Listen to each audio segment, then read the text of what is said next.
Solutions. Yes, നിങ്ങളുടെ സ്വന്തം Jaseena miss ആണ്. എടാ മക്കളെ, നമ്മുടെ ഗിടുക്കി എന്ന് പറഞ്ഞ ഈ ചാപ്റ്ററിൽ ഈ ചോദ്യം നിങ്ങൾ പഠിച്ചില്ലെങ്കിൽ ഉറപ്പായിട്ട് നിങ്ങൾക്ക് മാർക്ക് നഷ്ടമാവും. ഓക്കെ, അപ്പം ഈ ഒരു ക്വസ്റ്റ്യൻ നിങ്ങൾ എന്തായാലും പഠിക്കുക. കാരണം റിപ്പീറ്റ് ആയിട്ട് ചോദിക്കുന്ന ക്വസ്റ്റ്യൻ ആണ്. ഉറപ്പായിട്ടും നിങ്ങൾക്ക് നിങ്ങളുടെ എക്സാം പേപ്പറിൽ, നിങ്ങളുടെ ക്വസ്റ്റ്യൻ പേപ്പറിൽ നിങ്ങൾക്ക് ഈ ഒരു ചോദ്യം കാണാൻ സാധിക്കും. ആ ചോദ്യം നോക്കിക്കേ. ചോദ്യം ഇങ്ങനെയായിരിക്കും. इस ट्रेन यात्रा का अनुभव बताते हुए मित्र के नाम पुरुष पात्र का पत्र തയ്യാർ കരയും. അല്ലെ, ട്രെയിൻ യാത്രയുമായി ബന്ധപ്പെട്ട് അതിലെ പുരുഷപാത്ര അഥവാ പതി എന്ത് ചെയ്യാണ്?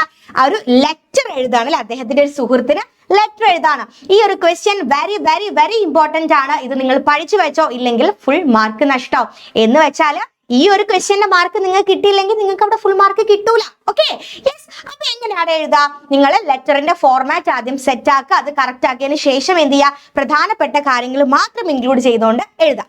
ഓക്കെ, അപ്പൊ നമ്മൾ ആദ്യം ഒരു ബോക്സ് വരയ്ക്കുന്നു, ദെൻ സ്ഥാൻ താരീഖ് കൊടുക്കുന്നു, സല്യൂട്ടേഷൻ കൊടുക്കുന്നു. അതിനുശേഷം തും കൈസേ ഹോ, നിനക്ക് സുഖാണോ? മേ യഹാം കുശൽ സേ ഹും, ഞാനിവിടെ സുഖമായിട്ട് ഇരിക്കുന്നുണ്ട്. ഞാൻ ഒരു കാര്യം പറയാൻ വേണ്ടിയിട്ടാണ് പത്ര ലിഖ്താഹും, ഇത് ഈ ഒരു ലെറ്റർ എഴുതുന്നത് എന്ന് പറഞ്ഞിട്ട് കാര്യം പറയാം. നോക്കടാ, എന്താ കാര്യം? കാര്യം ഇതാണ്. ഹോഷിയാർപൂരിൽ നിന്നും ഷാദി കാ ബുലാവ ആയാത്ത ഒരു മാരേജ് ഇൻവിറ്റേഷൻ വന്നിട്ടുണ്ടായിരുന്നു. നിശ്ചയിക്കുക, ഞങ്ങൾ എന്താണ് കുടുംബസമേതം പോവാൻ തീരുമാനിച്ചു. ഇത്തവണ AC കോച്ചിക്ക് ബജായ് AC കോച്ചിന് പകരം ജനറൽ കോച്ചിൽ ജാനേക്ക പോകാൻ നിശ്ചയിക്കുക, ഞങ്ങൾ തീരുമാനിച്ചു. ഓക്കെ, പിന്നെന്താ പറയുന്നത്?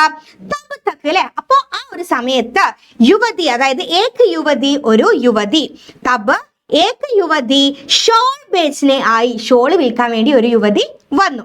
പത്നി ഓർ ഉസ്കെ ബീച്ച്, ഭാര്യയും അതുപോലെ ആ സ്ത്രീക്കും ഇടയിൽ മോൾ ഭാവ് ഹുയി, അതായത് അവർ അങ്ങോട്ടും ഇങ്ങോട്ടും ബാർഗൈനിലെ ഒരു അങ്ങോട്ടും ഇങ്ങോട്ടും എന്ത് ചെയ്യുക? വിലപേശാൻ തുടങ്ങി.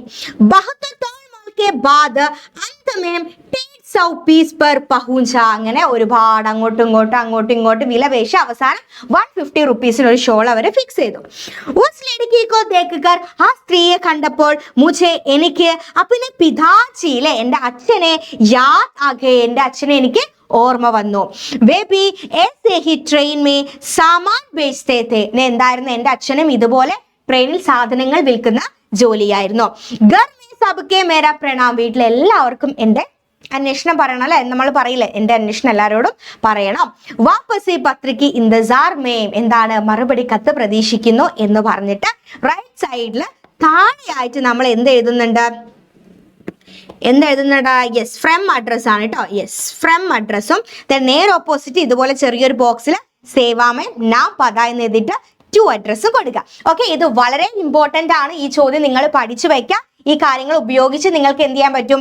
ഈ ഒരു ആളുടെ, അതായത് നമ്മുടെ ഈ ഒരു ക്യാരക്ടറിന്റെ, നമ്മുടെ പതിയുടെ ഡയറിയും നിങ്ങൾക്ക് എഴുതാൻ സാധിക്കും. ഓക്കെ, ഈ ഒരു ചാപ്റ്ററിൽ ഒരുപാട് ഇമ്പോർട്ടന്റ് ക്വസ്റ്റ്യൻ ഉണ്ട്. ഒന്നാമത്തെ ചാപ്റ്റർ ആണ്. ഓണം എക്സാമിന് ഒരുപാട് ചോദ്യങ്ങൾ, അതായത് ഏറ്റവും കൂടുതൽ വെയിറ്റേജ് കൂടിയ ചാപ്റ്റർ ആണ് ഏതാ? നമ്മുടെ ഗിടുക്കി എന്ന് പറഞ്ഞ ചാപ്റ്റർ. അപ്പൊ ഇതിൽ ഒരുപാട് ക്വസ്റ്റ്യൻ, അതായത് നിങ്ങൾക്ക് മോസ്റ്റ് എക്സ്പെക്റ്റഡ് ക്വസ്റ്റ്യൻസ് ആയിട്ട് മിസ് ഇന്ന് കറക്റ്റ് 7 മണിക്ക് ഇതേ ചാനൽ, നമ്മുടെ SSLC ചാനലിൽ ഒരു ലൈവ് വരുന്നുണ്ട്. ഈ ചാപ്റ്റർ മാത്രമല്ല, നമ്മുടെ രണ്ടാമത്തെ ചാപ്റ്റർ ആയിട്ടുള്ള ഹൈക്കുവിലെയും ഇമ്പോർട്ടന്റ് ക്വസ്റ്റ്യൻസ് ആയിട്ട് മിസ് വരുന്നുണ്ട്. സോ ഈ ഒരു ലൈവ് നിങ്ങൾ സ്കിപ്പ് ചെയ്യരുത്. കാരണം ഓണം എക്സാം ഇവിടെ അടുത്തിട്ടുണ്ട്. ഈ 2 ചാപ്റ്റേഴ്സും വളരെ ഇമ്പോർട്ടന്റ് ആണ്. അപ്പം കറക്റ്റ് ടൈമിന് മാക്സിമം ഫ്രണ്ട്സിനെ കൂട്ടി പോരും. നമുക്ക് എന്ത് ചെയ്യാം? ഈ ലൈവില് സെറ്റ് ആക്കാം.